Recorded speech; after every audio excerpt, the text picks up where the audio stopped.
2002년도에 영국의 한 언론사에서 영국 역사상 가장 존경할 만한 인물이 무엇인가를 조사를 했습니다. 그런데 그 조사에서 1위를 차지한 사람이 바로 처칠이라고 하는 사람이었습니다. 우리는 얼른 셰익스피어를 생각하죠. 그러면 처칠이 영국의 역사상 가장 존경할 만한 인물로 선정이 된 이유는 무엇이었을까요? 가장 핵심적인 것은 2차 세계대전을 승리로 이끈 주역 중에 한 사람이었기 때문입니다. 근데 그것만은 아닙니다. 그는 또한 글을 잘 써서 노벨 문학상을 받기도 한 인물입니다. 그리고 친화력이 있어서 어떤 사람들과도 어울릴 줄 아는 그런 사람이었습니다. 그리고 또 하나가 귀한 것이 있습니다. 그는 여러 번 실패했음에도 불구하고 포기하지 않냐고 자기 목표를 향하여서 꾸준히 나아갔던 인물이기도 합니다. 어쩌면 네 번째가 아마 가장 존경한 인물로 선정된 이유가 아니겠느냐 그런 생각을 해보게 됩니다. 처칠은 총리가 되기 전에 영국의 해군성 장관으로서 일을 했습니다. 그때 그는 전쟁 때문에 지금의 터키 이스탄불이죠. 이스탄불에 10만 명의 병력을 파견을 했습니다. 그리고 구체적으로 그 전쟁에서 어떻게 싸울 것인가에 대해서 작전까지 지시를 했습니다. 그런데 그 전쟁에서 영국군 10만 명이 거의 다 죽었습니다. 누가 봐도 이것은 처칠의 잘못입니다. 그래서 처칠은 그것으로 인하여서 정치 생명이 끝났다고 봐도 지나친 말은 아니었습니다. 처칠은 항상 10만 명을 죽였다는 그 꼬리표를 달고 다녔습니다. 사람들도 그렇게 생각했고 자신도 그렇게 생각했고요.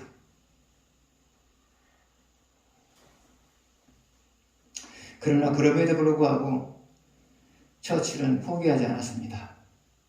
나름대로 할 수 있는 것들을 최선을 다하면서 내일을 기약했습니다. 그리고 2차 세계대전이 일어난 이후에 그는 영국의 총리로 돌아오게 됩니다.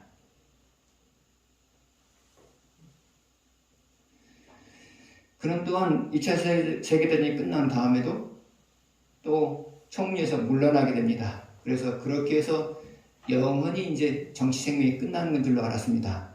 그러나 그 후에 또다시 그는 재기해서 또다시 영국의 총리가 됩니다.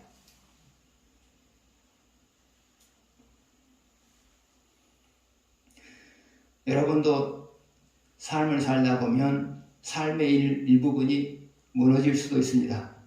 그러나 회복하고자 하는 의지가 있으면 얼마든지 회복할 수 있습니다. 여러분도 살다 보면 여러분이 소중하게 여긴 것들 중에 일부가 잃어버릴 때가 있습니다. 그러나 회복하고자 하는 의지만 있으면 얼마든지 회복할 수 있습니다.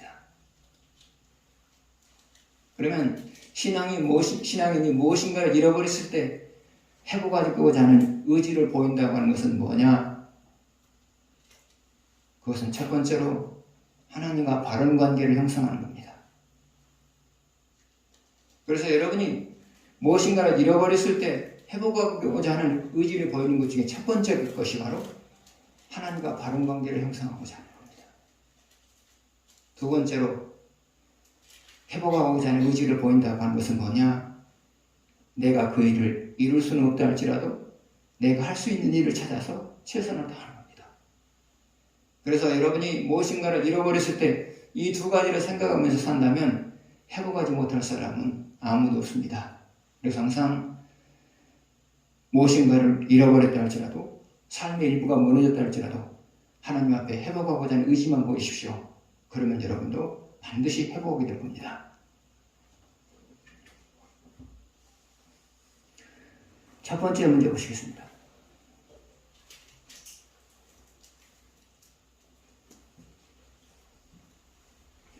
아닥사스다 왕이 조서를 내려 성전 건축과 성 건축을 중단시켰다. 그럼에도 불구하고 성전과 성전 건축을 다시 시작한 이유는 무엇인가? 1절에서 2절을 같이 읽겠습니다. 선지자들 곧 선지자 학개와 이또의 손자 스가랴가 이스라엘의 하나님의 이름으로 유다와 예루살렘에 거주하는 유다 사람들에게 예언하였더니 예스알델의 아들 스룹바벨과 요사닥의 아들 예수야가 일어나 예루살렘에 있던 하나님의 성전을 다시 건축하기 시작하며 하나님의 선지자들이 함께 있어 그들을 돕더니 아닥사스다 왕이 조서를 내려서 성전과 예루살렘 성을 재건하는 것을 중단을 시켰어요. 그럼에도 불구하고 유다 사람들이 다시 성전 재건을 시작을 해요. 성전과 성 재건을 시작해요. 그 이유는 무엇이었을까요? 결론적으로 말하면 사람의 말보다 하나님의 말을 귀하게 여겼기 때문이에요. 사람의 말보다 하나님의 말씀을 더 귀하게 여겼기 때문이에요.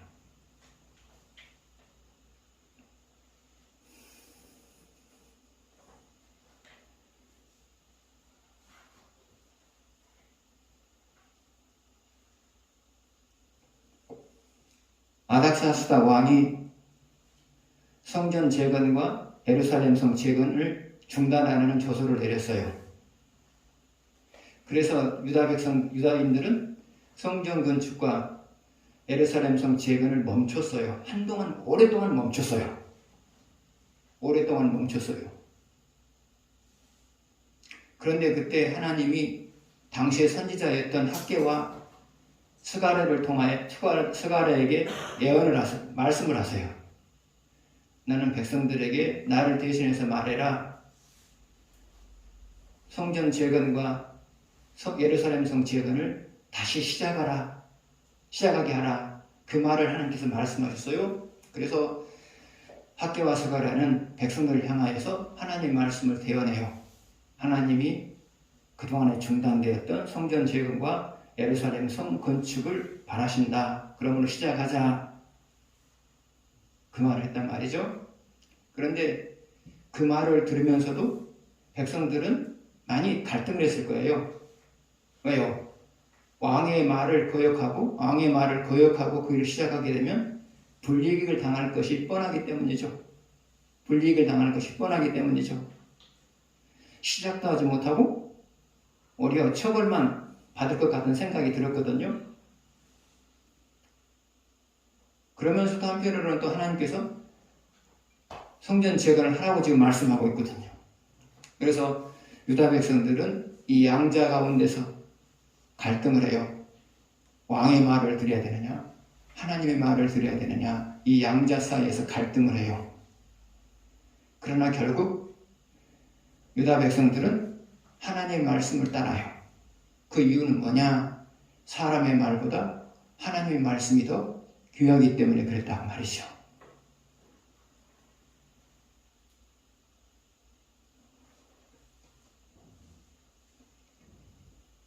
신앙생활이라고 하는 것은 뭐냐? 사람이 신앙생활을 한다고 하는 것은 뭐냐?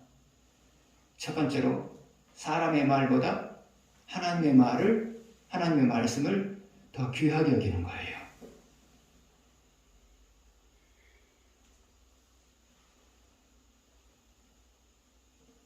그러면 사람의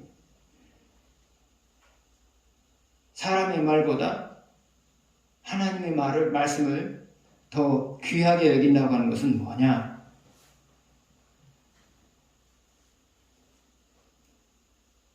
사람의 말과 하나님의 말씀이 서로 충돌할 때, 사람의 말과 하나님의 말씀이 서로 충돌할 때 하나님의 말씀을 선택하는 것. 이것이 바로 사람의 말보다 하나님의 말씀을 귀하게 여기는 모습이에요. 사람의 말과 하나님의 말씀이 충돌할 때 하나님의 말씀을 선택하는 것, 이것이 바로 사람의 말보다 하나님의 말을 귀하게 여기는 모습이에요. 그러면 사람의 말보다 하나님의 말씀이 귀한 이유가 뭐냐? 첫 번째로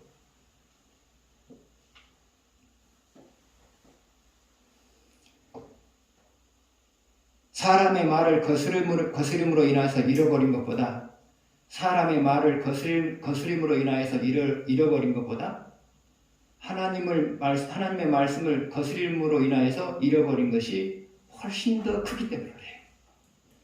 사람의 말을 거스림으로 말미암아 잃어버린 것보다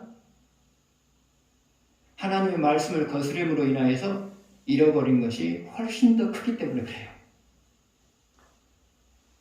두 번째로 하나님의 말씀이 사람의 말보다 귀한 이유가 뭐냐?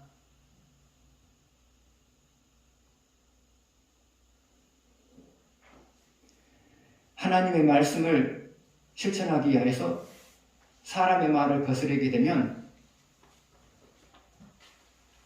예상되는 손해를 보지 않기 때문에 그래요.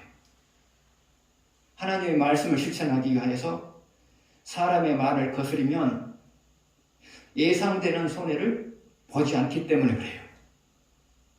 세 번째로 하나님의 말씀이 사람의 말보다 귀한 이유가 뭐냐? 그것은 하나님의 말씀을 실천하기 위해서 사람의 말을 거스르면 하나님께서는 그 사람에게 감격스러운 복을 주시기 때문에 그래요. 왜 감격스러운 복을 주세요? 사람보다 하나님을 더 귀하게 여기니까 감격스러운 복을 주신단 말이죠.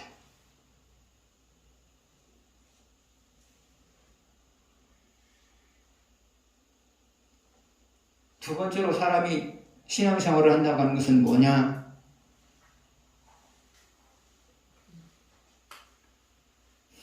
그것은 내 소유보다 하나님의 말씀을 귀하게 여기는 거예요.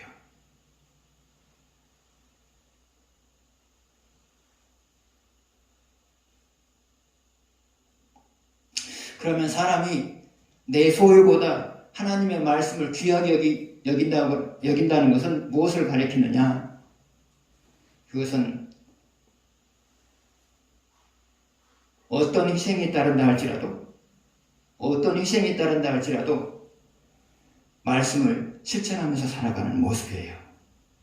어떤 희생이 따른다 할지라도 말씀을 실천하면서 살아가는 모습이에요. 그러면 내 소유보다 하나님의 말씀이 더 소중한 이유가 뭐냐?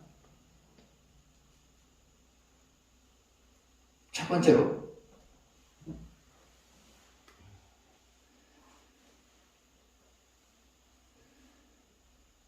소유를 잃는 것이 아까워서 말씀을 외면해버리면, 소유를 잃는 것이 아까워서 말씀을 외면해버리면 그 이상의 것을 잃어버리기 때문에 그래요.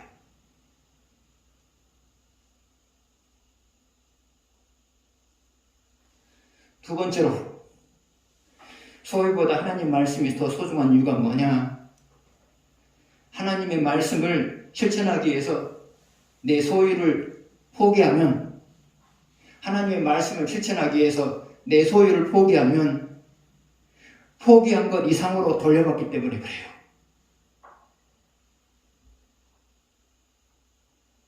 세 번째로 소유보다 하나님 말씀이 귀한 이유가 뭐냐? 사람은 받은 말씀대로 살아갈 때 만족할 만한 소유를 얻기 때문에 그래요. 사람은 받은 말씀대로 살 때 비로소 만족할 만한 소유를 얻기 때문에 그래요. 사람이 아낀다고 해서 만족할 만한 소유를 갖는 것도 아니고요. 사람이 많이 노력한다고 해서 만족할 만한 소유를 갖는 게 아니에요. 언제 만족할 만한 소유를 갖게 되느냐? 그것은 내 소유보다 하나님의 말씀을 더 소중히 여기면서 살아갔을 때 그 사람은 만족할 만한 소유를 얻게 되는 거고요. 더 나아가서 감격스러울 만큼의 소유를 갖게 되는 거예요. 그래서 하나님의 말씀은 사람보다 귀하고요. 하나님의 말씀은 소유보다 귀한 거예요.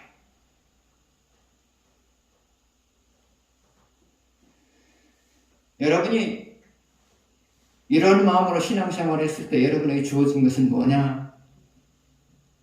첫 번째로는 만족할 만한 소유를 갖게 돼요. 두 번째로는 감격스러워할 만한 소유를 갖게 되어져요.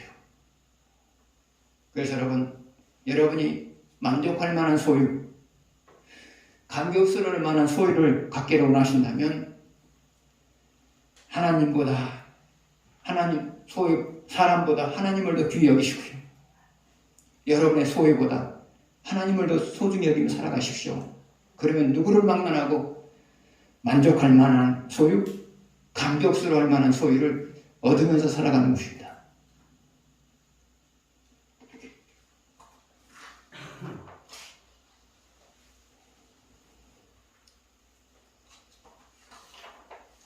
두 번째 문제 보시겠습니다.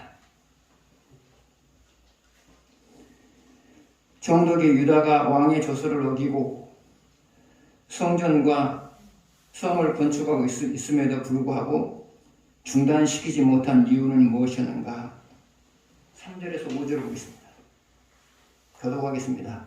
그때 유브라데 강 건너편 총독 닥더네와 수달보스네와 그들의 동관들이 다 나와 그들에게 이르되 누가 너희에게 명령하여 이 성전을 건축하고 이 성곽을 마치게 하였느냐 하기로 우리가 이 건축하는 자의 이름을 아뢰었으나 하나님이 우리 유다 장로들을 돌보셨으므로 그들이 능히 공사를 막지 못하고 이 일을 다리오에게 하고 그 답장이 오기를 기다렸더라.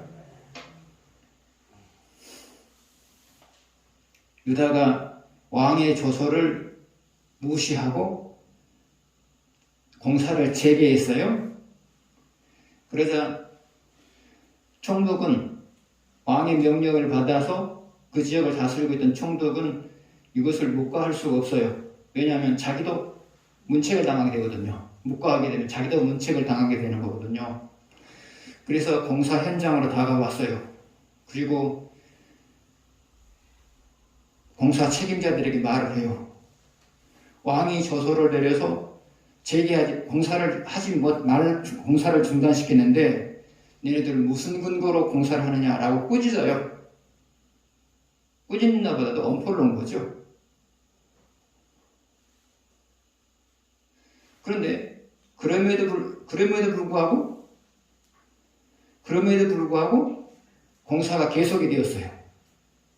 그럼에도 불구하고 공사가 계속이 됐단 말이죠. 총독이 와서 엄포를 놓았음에도 불구하고 공사가 재개됐어요. 그러면 엄포를 놓았음에도 불구하고 공사를 계속한 이유가 뭐냐? 방금 읽은 말씀을 보게 되면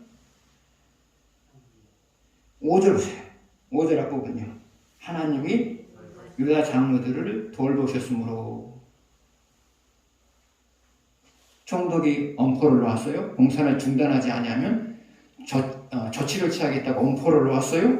그럼에도 불구하고 공사를 계속했어요. 그 이유가 뭐냐? 하나님이 장로들을 돌보셨기 때문이다. 그렇게 말하고 있어요. 그러면 하나님이 유다 장로들을 돌보셨다고 하는 것은 무엇을 의미할까요? 첫 번째로 유다 장로들을 총독으로부터 보호했다 그 말이에요.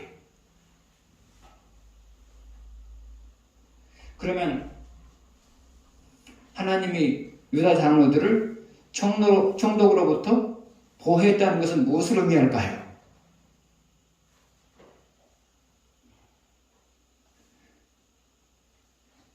총독이 장로들을 해하려고 할 때 하나님께서 그들에게 두려운 마음을 갖게 만들었어요. 두려운 마음을 갖게 만들었어요.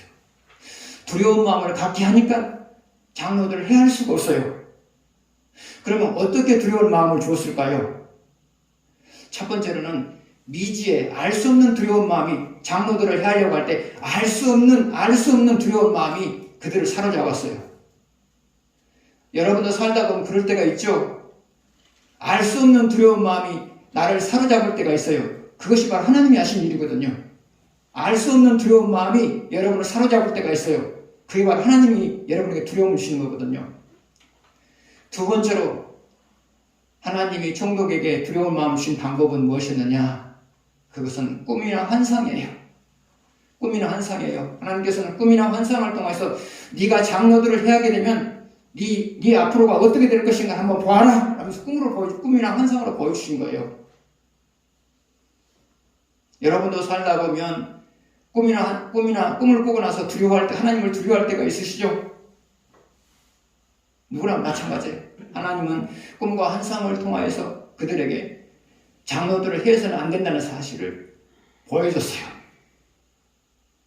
세 번째로 하나님이 총독에게 두려운 마음을 주는 방법은 무엇이었느냐?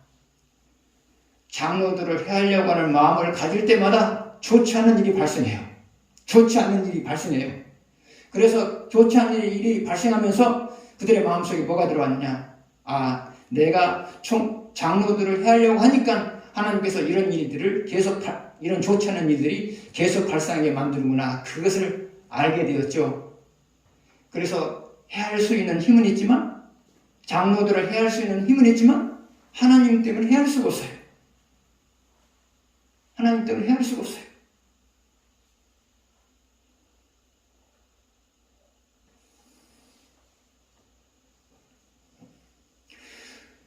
두 번째로 하나님이 장로들을 돌봤다고 하는 것은 무엇을 의미하느냐? 장로들의 마음을 다스렸어요. 장로들의 마음을 다스려 주었어요. 장로들은 역시도 사람인지라 총독이 나와서 엄포를 놓을 때 두려운 마음이 생기는 것은 사실이에요. 여러분이나 할지라도 그 상황에 놓여 있었으면 두려운 마음이 엄습해 오는 것은 어쩔 수가 없었을 거예요. 그래서 장로들 역시도 갈등을 해요. 이 공사를 계속해야 되느냐? 말아야 되냐? 갈등을 해요. 그랬을 때 하나님께서 다가와서 장로들의 마음을 다스려요. 네가 이 공사를 계속해도 네가 해를 입는 법은 없을 것이다. 그 말씀을 하신 거죠. 그 말씀을 하시니까 엄포를 넣는 상황에서도 계속해서 공사를 할 수가 있었던 것이죠.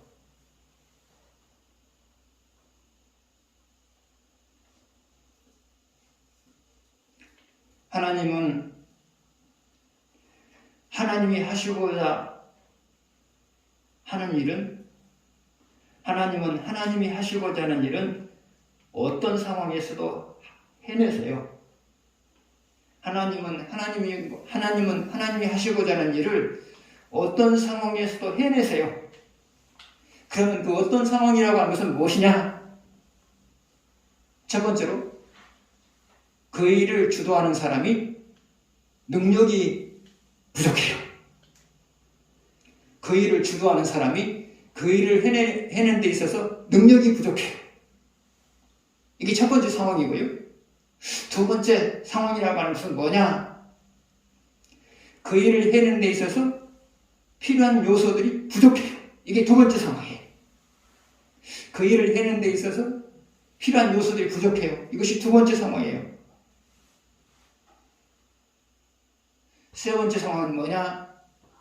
나보다 힘 있는 사람이 방해를 해요. 이것이 바로 세 번째 상황이에요. 그러나 하나님은 이런 상황에 여러분이 놓여 있다 할지라도 하나님이 계획하신 일은 반드시 이루어나가세요. 그래서 여러분이 하고자 하는 일이 하나님이 하시고자 하는 일이라면 상황이 아무리 어려워도 그것은 문제가 되지 않아요. 그 어려운 상황들은 하나님께서 다 해결해 주실 것이기 때문에 그래요. 그래서 여러분이 교회에서 일을 할 때 내가 하고자 하는 일이 하나님께서 허락하신 일이냐 아니냐 그것을 분별하는 것이 가장 중요하고요. 그 다음에는 상황이 어려워도 시도하는 것이 중요한 거고요.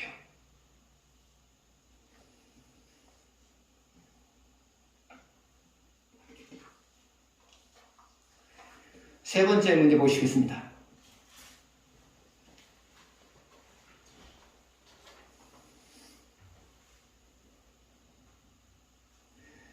성전 재건과 성재건의 근거는 무엇인가? 9절에서 16절을 보시겠습니다. 우리가 그 장로들에게 물어보기를 누가 너희에게 명령하여 이 성전을 건축하고 이 성곽을 마치라 하고 하였느냐 하고 우리도 그 우두머리 그들의 이름을 적어 왕에게 알고자 하여 그들의 이름을 묻은즉 그들이 우리에게 대답하여 이르기를 우리는 천지 하나님의 종이라 예전에 건축되었던 성전을 우리가 다시 건축하노라. 이는 본래 이스라엘의 큰 왕이 건축하여서 완공한 것이었으나 우리 조상들의 하늘에 계신 하나님을 어렵게 하였으므로 하나님이 그들을 갈대아 사람 바벨론 왕 느부갓네살의 손에 넘기심에 그가 이 성전을 하며 이 백성을 사로잡아 바벨론으로 옮겼더니 바벨론 왕 고레스 원년에 고레스 왕이 조서를 내려 하나님의 이 성전을 건축하게 하고 또 느부갓네살의 예루살렘 하나님의 성전 안에서 성문 그릇을 옮겨다가 바벨론 신당에 두었던 것을 고레스 왕이 그 신당에 승건해요. 그가 세운 총독 세스바셀이라고 부르는 자에게 맹세하고 일러 말하되 너는 이 그릇을 가지고 가서 예루살렘 성전에 두고 하나님의 전을 제자리에 건축하라 하며 이에 이 세스바살이 이르러 예루살렘 하나님의 성전 지대를 놓았고 그때부터 지금까지 건축하여 하나 아직도 마치지 못하였느라 하였사오니 17절 보겠습니다. 이제 왕께서 좋게 여기시거든 바벨론에서 왕의 보물 전각에서 조사하사 과연 고레스 왕이 조서를 내려 하나님의 성전을 예루살렘에서 건축하라 하셨는지 보시고 왕은 이 일에 대하여 왕의 기쁘신 뜻을 우리에게 보이소서 하였더라.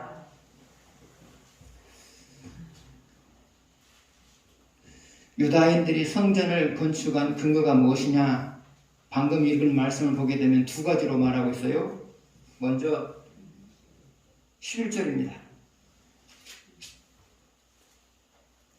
같이 읽겠습니다. 그들이 우리에게 대답하여 이르기를 우리는 천지 하나님의 종이라 예전에 건축되었던 성전을 우리가 다시 건축하노라. 이는 본래 이스라엘의 큰 왕이 건축하여 완공한 것이었으나 둘째 줄을 보게 되면 우리는 천지 하나님의 종이다.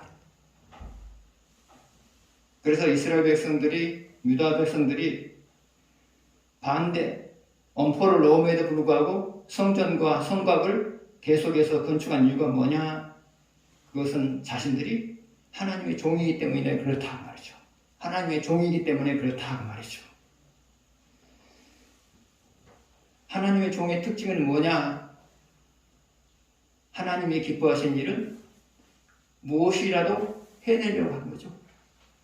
하나님의 종의 특징은 무엇이냐?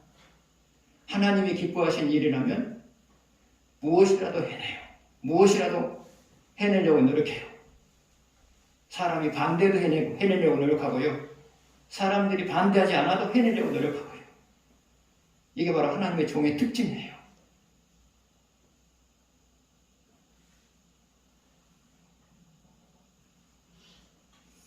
두 번째로 유다 백성들이 성전과 성곽을 재건하는 근거는 뭐냐? 그 13절에 나와 있어요. 13절 같이 보시겠습니다.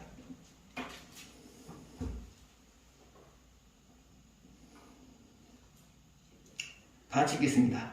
바벨론 왕 고레스 원년에 고레스 왕이 조서를 내려 하나님의 이 성전을 다시 건축하게 하고 유다 백성들이 성전과 성곽을 재건하려고 했던 근거는 무엇이었느냐? 그것은 고레스 왕의 조서 때문이었어요. 고레스 왕의 조서 때문이었어요.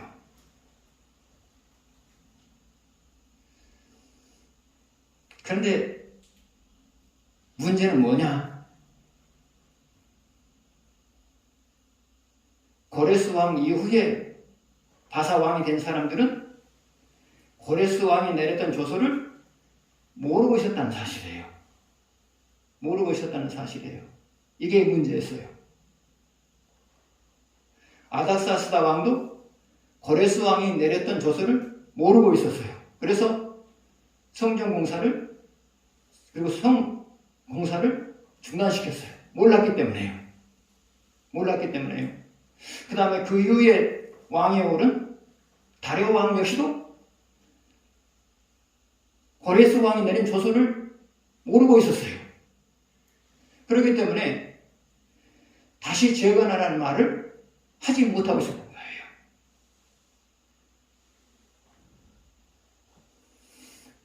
지금 왕도 모른단 말이죠. 고레스 왕이 조서를 내렸다는 사실을 모른단 말이죠.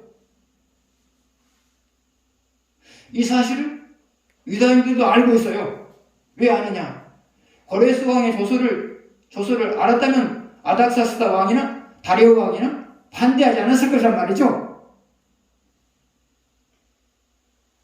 그러나 모르니까 지금 반대를 하고 있었단 말이죠. 그러나 그럼에도 불구하고 고레스 왕이 내린 조서가 공사라는 데 있어서 근거가 됐던 이유가 뭐냐? 유다인들은 적어도 어느 순간이 되면 하나님이 고레스 왕이 내린 조서를 현재 왕이 알게 될 것이라는 것을 믿음으로 받아들였던 거예요. 이게 중요해요, 여러분. 이게 중요해요. 지금 왕은 고레스 왕이 조서를 내렸다는 걸 모르잖아요. 그러나 그것이 근거가 된 이유가 뭐냐? 지금 왕이 모름에도 불구하고 고레스 왕이 조서를 내렸다는 것이 공사를 재개하는 데 있어서 근거가 되었던 이유가 뭐냐? 적어도 유다 백성들의 마음속에는 적당한 때에 하나님이 현재 왕으로 하여금 고레스 왕이 그 조서를 내렸다는 사실을 알게 할 것이라는 그 믿음이 있었단 말이죠. 그 믿음이 있었기 때문에 그 믿음을 근거로 해서 공사를 재개한 거예요.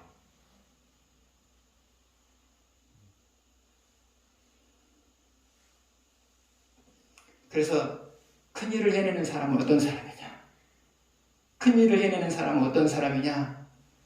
첫 번째로는 하나님을 사랑하는 사람이고요. 하나님을 사랑하는 사람이고요.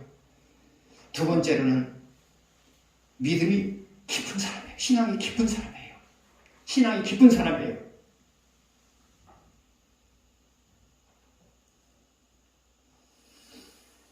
여러분 역시도 마찬가지예요. 하나님을 사랑하는 마음이 더 깊어져 가고 하나님을 사랑하는 마음이 더 깊어져 가고 하나님에 대한 믿음이 더욱더 깊어져 갈수록 여러분은 더 큰 일을 해낼 사람으로 바뀌게 되어져요. 그래서 여러분 큰 일꾼이냐 작은 일꾼이냐 무엇에서 갈라지느냐? 그것은 하나님을 사랑하는 정도, 하나님에 대한 믿음의 정도, 이것에서 큰 일꾼이냐 작은 일꾼이냐 그렇게 구별되는 겁니다. 여러분 하나님을 사랑하는 마음을 더 키워가세요. 하나님에 대한 믿음을 더욱더 키워가세요. 그러면 여러분은 하나님 앞에서 더 귀하게 쓰임을 받을 것입니다.